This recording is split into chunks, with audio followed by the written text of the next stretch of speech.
Bozulmuş, ne yapalım? Sen de kendin söyle, düt düt de.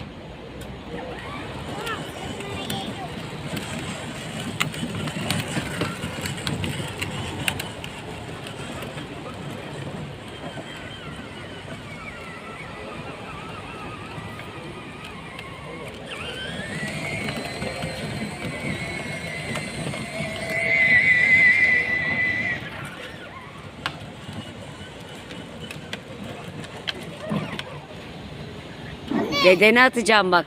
Ne? Dedeni atacağım videonu. Anne, onda benim videom var.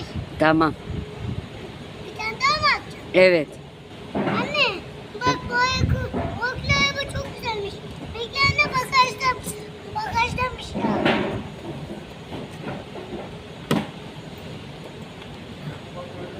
Suyuna da bak, motoruna da bak. Git şimdi. Sıkıntı yok. Motor evin. Tamam.